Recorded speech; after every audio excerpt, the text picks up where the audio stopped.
or a piece of soft wood, okay, like a pine dining room table. What Cole's doing right now is he is grinding the surface of the glass down to the bottom of the damage, okay? And as you can see, the scratch is pretty much gone at this point, right? But what have we done? We've replaced it with the haze, right? So we put in 1,000,000 scratches to take that one big scratch out. The next step that he's going to do is he's going to jump up to a slightly finer abrasive, and we're going to go over this area. Now, as he's doing this, what you're going to notice is that the haze is going to start to lighten up. It's going to start to become more translucent. Once he has gotten it so it's a uniform haze, you can see how the dust is sticking to the disc, and that disc is now completely coated from edge to edge with the glass dust. Now, in order to cut glass, you need something as hard as glass or harder. That dust is as hard as glass because it is just 5-micron pieces of glass. So what Cole's doing now, he's going to tap off the loose dust, he's going to go over it one more time, and he's going to get a buildup on there. And once he gets that buildup, he's going to feel that the grinder is actually going to start slipping on the surface of the glass because that dust is preventing the abrasive from biting in anymore. As soon as he feels that, he's going to turn the speed up to about 2,500 RPM. Everything he's been doing at this point, up to this point, he's been doing at 1,800 RPM. There he goes. You'll notice now what he's doing is he's actually using that glass dust as the rough polish. So he's going to actually start the polishing process with the glass itself. He's working around the edges, feathering them out, and getting the surface. So at this point now, scratch is out and we're ready to polish. So we call that last step that he just did, that's our pre-polish. It gets everything ready for that. For the polishing step, we've developed a proprietary cerium oxide. Now it's cerium oxide. What makes our cerium different than what you're going to get from C.R. Lawrence or J. Racenstein or really any glazing supply company is twofold. The first is the purity, okay? Most commercially available cerium oxides are sold within the 75 to 85% purity rating, okay? We have ours purified to 99.975% pure, and we measure that through a chemical assay.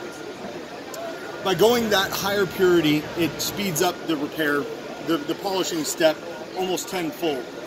The other thing that makes the polish different is we blend 5 different micron size particles of cerium oxide. We mill it to 5 different micron sizes and we blend them in a very specific ratio. And what that allows is in one polishing step, Cole is getting our fine and our ultra fine polish achieved in one step rather than having to do one cerium for the first polish and a second cerium for the final polish.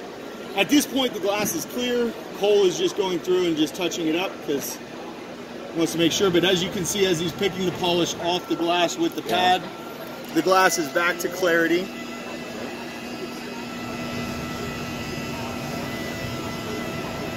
Now, the other thing you'll notice is the entire process, except for this final stage, was done completely dry.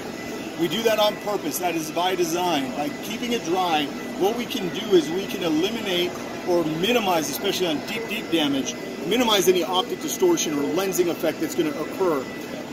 Where you still potentially run into that is if you're taking welding slag damage, sandblast damage, something that is so deep that you're seeing chips come off. We can minimize to make it so that there's negligible to almost non-existent or non-visible distortion. Of course, if you were to run a laser micrometer over it, you'd see that the profile of the glass had changed. But with regards to the human eye test and the customer test, there you have it.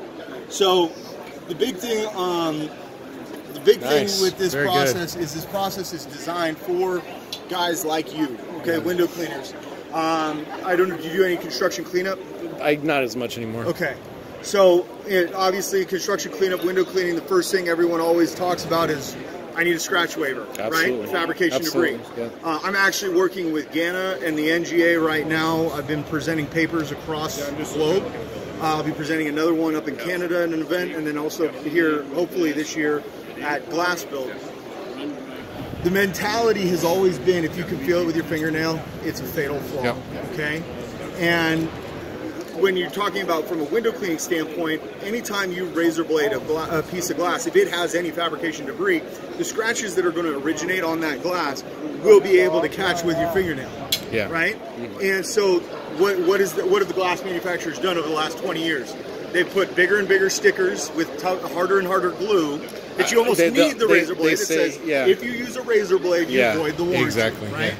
Okay, well, this now, having this arrow in your quiver, so to speak, gives you the opportunity to take a potential negative and turn it into an amazing positive, a point of differentiation between you and every other window cleaner. Imagine if you're a builder and you go out to bid for construction cleanup on 80 new homes that are being built, okay? If you go to 3 companies and the first 2 give you a waiver that says, I will not do the job unless you sign this that releases me from liability, okay?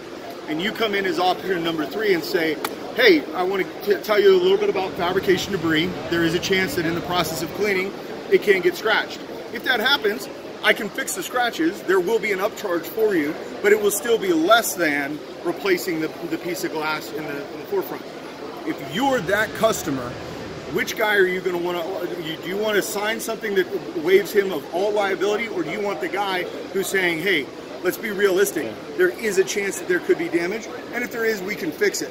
So how does it work? Does it work with hard water spots? Absolutely. Hard water spots, all you got to do is polish. Just that last stage of polish. The hard part about hard water stains is every chemical manufacturer that makes something that removes hard water stains uses a different classification system for how they determine, is it stage 1 or is it type 1 or is it, and there's so much variability.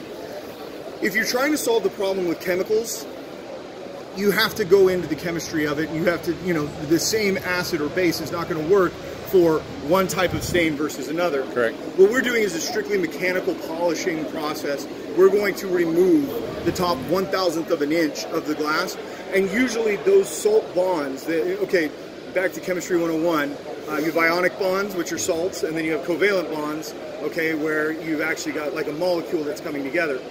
The acids and bases cause the salt bonds to disassociate, okay?